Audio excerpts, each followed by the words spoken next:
ಚಿಕ್ಕಮಗಳೂರು ಜಿಲ್ಲೆಯ ಮೂಡಿಗೆರೆ ತಾಲೂಕಿನ ಬಣಕಲ್ ಸಮೀಪದ ದಾಸರಹಳ್ಳಿ ಗ್ರಾಮದಲ್ಲಿ ಕಳೆದ 3 ವರ್ಷಗಳಿಂದ ಕಲುಷಿತಗೊಂಡ ಕುಡಿಯುವ ನೀರು ಸರಬರಾಜಾಗುತ್ತಿದ್ದು, ಜನಪ್ರತಿನಿಧಿಗಳು ಹಾಗೂ ಅಧಿಕಾರಿಗಳ ನಿರ್ಲಕ್ಷ್ಯದ ವಿರುದ್ಧ ಗ್ರಾಮಸ್ಥರು ತೀವ್ರ ಆಕ್ರೋಶ ವ್ಯಕ್ತಪಡಿಸಿದ್ದಾರೆ. ತಕ್ಷಣವೇ ಶಾಶ್ವತ ಪರಿಹಾರ ಕಲ್ಪಿಸದಿದ್ದರೆ ಗ್ರಾಮ ಪಂಚಾಯತ್ ಕಚೇರಿಯ ಎದುರು ಕಾಲಿಕೋಡ ಹಿಡಿದು ಉಗ್ರ ಪ್ರತಿಭಟನೆ ನಡೆಸುವುದಾಗಿ ಎಚ್ಚರಿಕೆ ನೀಡಿದ್ದಾರೆ. ಚಿಕ್ಕಮಗಳೂರು ಡಿಸ್ಟಿಕ್ ಮೂಡಿಗೆರೆ ತಾಲೂಕು ಬಣಕಲ್ ಹೋಬಳಿ ದಾಸರಹಳ್ಳಿ ಹರಿಜನ ಕಾಲೋನಿ. ನಮ್ಮ ಹೆಸರು ಪ್ರದೀಪ್ ಅಂತ ಹೇಳಿ. ಸರ್, ಏನ್ ಮಾಡ್ತಿದ್ದೀರಾ? ಇದು ಯಾಕೆ ಈ ತರ ನೀರೆಲ್ಲ ಈ ಟೈಪ್ ಆಗಿದೆಯಲ್ಲ? ಏನ್ ಸಮಸ್ಯೆ? ಎಲ್ಲ ಸೇರಿದ್ದೀರಲ್ಲ, ಏನ್ ಸಮಸ್ಯೆ ಅಂತ ಹೇಳ್ಬೋದಾ?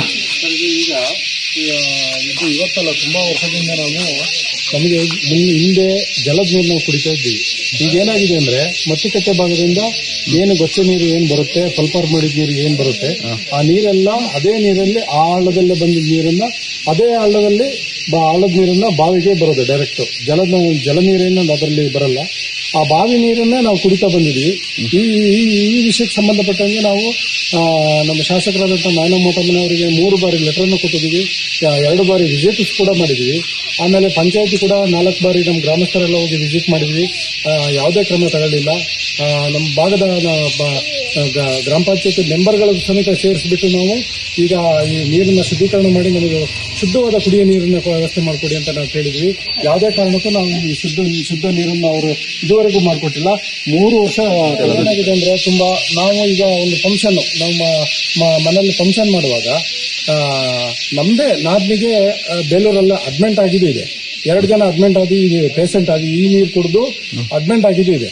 ಆ ಹೊರಗಡೆಯಿಂದ ಬಂದಂಥ ಜನಗಳು ಏನಂತಾರೆ, ನೀವೆಲ್ಲ ಸೇರಿ ಈ ನೀರು ಯಾಕೆ ಕುಡಿತಿದ್ದೀರಿ, ನೀವು ಶುದ್ಧವಾದ ನೀರನ್ನ ಕುಡಿಯೋ ವ್ಯವಸ್ಥೆ ಮಾಡ್ಕೋಬೋದಲ್ಲ ಅಂತ ನಮಗೆ ಬಂದವರೆಲ್ಲ ಬೈತಾರೆ. ನಾವು ಆದ್ರೂ ನಾವೆಲ್ಲರಿಗೂ ಎಲ್ಲ ವಿಷಯ ಹೇಳಿದ್ರು ಕೂಡ ಸ್ಪಂದಿಸಿಲ್ಲ ನಮ್ಮ ಮಾತಿಗೆ. ಈ ನೀರನ್ನ ನಮ್ಮ ಗ್ರಾಮ ಪಂಚಾಯತಿ ಬಣಕಲ್ ಗ್ರಾಮದಲ್ಲಿರೋ ಪಂಚಾಯತಿಗೆ ಹೋಗಿ ತಗೊಂಡೋಗಿ ಅವ್ರಿಗೆ ತೋರಿಸಿ ಅದನ್ನ ಅವ್ರು ಕುಡಿಬೇಕಿಲ್ಲ, ಅವರೇ ಅಡಿಗೆ ಮಾಡಬೇಕು. ಚಿಕ್ಕ ಮಕ್ಕಳಿಗೆಲ್ಲ ಜಾಂಡಿಸ್ ರೋಗ, ವಾಂತಿ ಇದು ಎಲ್ಲ ಶುರುವಾಗಿದೆ ಈ ನೀರು ಕುಡಿದು. ಇದು ಬಟ್ಟೆ ತೊಳೆದ ಗಲೀಜು ನೀರು, ಕೊಳಕು ನೀರು, ಮಳೆಯಿಂದ ಬಂದಿರೋದು ಗಲೀಜೆಲ್ಲ ಬಾವಿ ಒಳಗೆ ಹೋಗುತ್ತೆ, ಜಲ ನೀರು ಬರಲ್ಲ.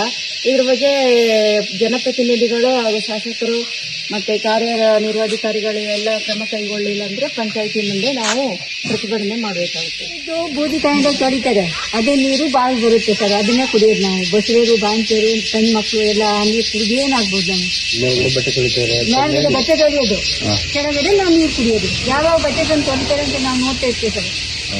ಅದನ್ನ ಯಾವ ರೀತಿ ನಾವು ಕುಡಿಯೋದು? ಎಷ್ಟು ವರ್ಷದಿಂದ ಹೇಳಿ ನಮಗೆ ಸಾಕಾಗೋಯ್ತು. ಇನ್ನೇನು ಮಾಡ್ಬೇಕು ನಾವು?